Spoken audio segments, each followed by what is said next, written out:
One of the most widely mentioned concepts in the past years in machine learning has been deep learning. And unfortunately, as with many such concepts, there is often a misunderstanding on what is deep learning actually, what is the place of deep learning compared to classical machine learning. So we will start our discussion with this particular comparison between the two of them. First and foremost, we should state that all deep learning algorithms are in fact machine learning algorithms. In other words, that means that some of the machine learning algorithms have a special approach that is based on a certain structure, which we will detail in a moment, and those algorithms are the deep learning algorithms. This also means that there are a lot of other machine learning algorithms which are not necessarily deep learning algorithms. This is an important difference that you should all be aware of.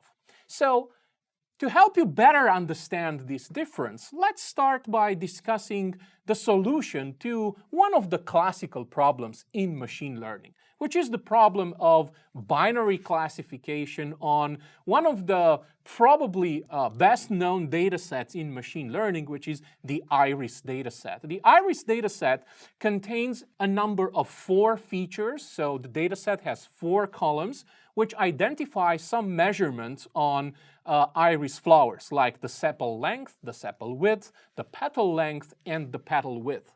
And the problem that we're trying to solve is a problem of a binary classification where we want to classify each one of the rows in this dataset as being or not being a certain type of iris flower. In this particular case, the iris setosa type of iris flower.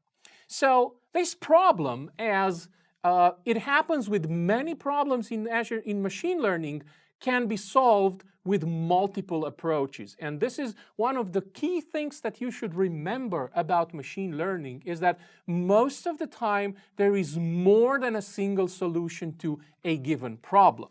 And in this particular case of this binary classification problem, we can either use like a classical machine learning approach based on, say, for example, regression, where we aim to train a model that finds the coefficients of a simple linear equation, which is in the form of y equals m times x plus b. But we can also approach the problem by training a deep learning machine learning model, which is essentially a directed graph that eventually will get an output that is the result of our binary classification. So ultimately, without getting into the intricate details of how these models actually work, you can see that both of them can solve the problem. They both can predict a value of either 0, which means it's not an iris setosa flower, or 1, which means it is an iris setosa flower.